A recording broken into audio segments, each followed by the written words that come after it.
मुजफ्फरनगर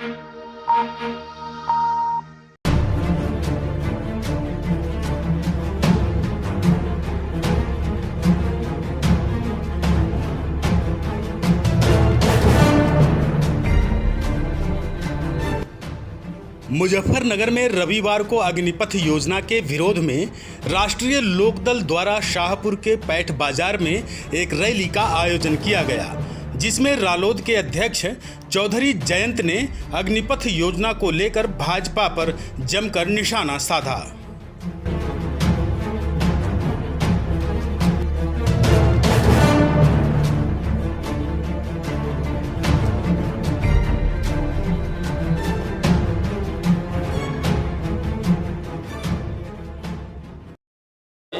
ये अग्निपथ योजना नहीं है, तो ठगी योजना, या आपको ठगने के लिए योजना लाए, या आपका हक मारने के लिए योजना लाए। ऐसी योजना को हम स्वीकार नहीं कर सकते। और अंतिम दिन तक, जब तक ये गिनती इनकी पूरी नहीं होती सरकार की, तब तक हम इस योजना का विरोध करेंगे। या तो ये योजना खत्म होगी या ये सरकार बदली जाएगी। ये फैसला भी समय रहते आपको करना होगा। और मैं विरोध इसलिए नहीं कर रहा, अभी कोई चुनाव नहीं है, अभी कोई वोट का मसला नहीं है, अभी तो लोग अपनी थकान दूर भी नहीं कर पाए और नए नए विधायक बने हैं, वो अपना जश्न भी नहीं बना पाए। अभी कोई चुनाव या वोट का मसला नहीं है। अगर हम लोग पंचायत कर रहे हैं तो इसलिए कर रहे हैं क्योंकि हमें लगता है गलत, लेकिन हमें और आपको सतर्क रहना, ये एक शुरुआत है। इनके पास एक अपनी बड़ी फौज है, ये हमारे देश की फौज के साथ खिलवाड़ कर रहे हैं और अपनी फौज को लगा रहे हैं काम पे। और उनका उद्देश्य ये है कि समझाओ, लोगों को बताओ कि बहुत अच्छा फैसला लिया है मोदी जी ने। और हमारे बीच के कई इस तरह के लोग होंगे, जहां बच्चे सुबह दौड़ लगाते हैं, शाम को दौड़ लगाते हैं, ट्रेनिंग करते हैं।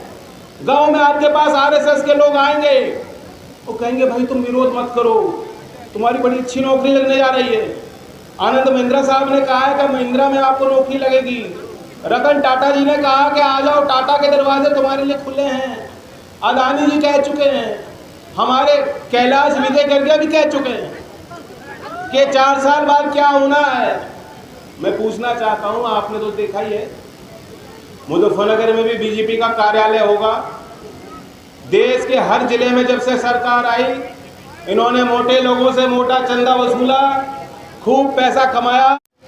और मेजर जनरल योगेंद्र जी ने कहा है कि फौज मरने के लिए नहीं होती, मारने के लिए बनाई जाती है। जिस घर का शहीद होता है उसके दर्द को आप समझने की कोशिश करें मोदी जी। उनकी शहादत पे, उनकी लाशों पे आपने खूब राजनीति की है। पिछला चुनाव, लोकसभा का चुनाव कैसे जीते हो हमें याद है। आपने उस चुनावी अभियान में एक भाषण दिया था कि 1 वोट सेना के सम्मान में मुझे दे दो।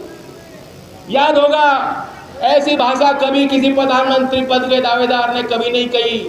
कभी किसी प्रधान के उम्मीदवार ने भी देश की धरती पे खड़े होकर ऐसे वोट नहीं मांगी होगी जिस तरह से आपने सेना के नाम पे वोट मांगी थी। कि सेना, वो जो कीर्तिमान सेना करती है, जो रखवाली सेना के फौजी करते हैं, उसको भाजपा के रूप में दिखा करके कि हम लोग कराते हैं। हमने उनको हाथ प्रोत्साहित किया लड़ने को और हमने उनको भेजा लड़ने को, तब जाके लड़ाई लड़ रहा है। नहीं, जो फौजी देश की सीमा पे खड़ा है वो अपने कर्तव्य का निर्वाह कर रहा है। अगर उसे पूरी ट्रेनिंग नहीं होगी तो कौन जिम्मेदारी लेगा? जब वो शहीद की जो डेड बॉडी वापस गांव में आएगी, गांव के गांव रोएंगे, ये हमारे भाई, हमारे बालक हैं, इनकी जिंदगी आपके लिए सस्ती होगी लेकिन हमारे लिए बेशकीमती है। इनके साथ, इनके जीवन के साथ खिलवाड़ मत कीजिए मोदी जी। मैं आपसे आग्रह करता हूँ, अभी तो हम अच्छे रूप में आपके सामने हैं, बड़े शांति से पंचायत कर रहे हैं। आप तो बताया जाता है कि बहुत जिद्दी हो, लेकिन मुजफ्फरनगर का आदमी तो आपसे ज़्यादा डबल जिद्दी है। मैंने पहले भी कहा था किसान पंचायत में कि आपसे ज़्यादा जिद्दी हम लोग हैं। और जो सच्चा आदमी होता है, जो ईमानदार होता है, वो जिद्दी होता है, क्योंकि वो लड़ाई सर उठा के लड़ता है। हमने कोई दगा नहीं किया। राज्यपाल जी कह रहे थे कि फौजियों ने बड़ा सपोर्ट किया था मोदी जी को।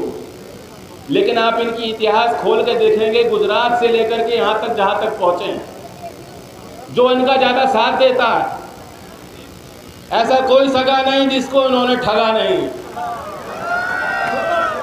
इसलिए जो हमारे साथी कुछ पहले हमारे यहाँ होते थे, बीजेपी में चले गए, और आप पे भी डोरे डालते होंगे, चुनाव बाद डोरे डालते होंगे कि आ जाओ भाइयों, उन्हें बता दो कि तुम ज़्यादा साथ दे रहे, सबसे पहले जो है कैची तुम पे चलनी है,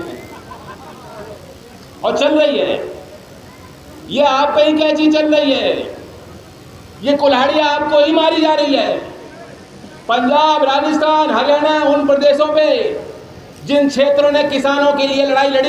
उद्देश्य ये है कि हम अपना विरोध दर्ज कर रहे हैं। अग्निपथ योजना हम लोग और ये आदमी के साथ खिलवाड़ हो रहा है, देश की रक्षा के साथ खिलवाड़ हो रहा है, देश के नौजवान के साथ कि सरकार दिखावा करती है। असल में सरकार को भी संवेदनशील रहना पड़ता है। जो भी जनता में चीज़ें चल रही हैं और आगे बढ़ेगा और विरोध आगे बढ़ेगा तो सरकार तक वो बात जाएगा, मैसेज जाएगा, और सरकार को उससे फिर सुनना भी पड़ेगा। लोकतंत्र है देश में, हिटलर से ही नहीं चलेगा। इसलिए जो फैसले अगर बंद कमरे में लिए जा रहे हैं, जिनको समाज स्वीकार नहीं कर रहा, उन फैसलों को सरकार को बदलना ही पड़ेगा। ये विपक्ष के नाम से ये राजनीतिक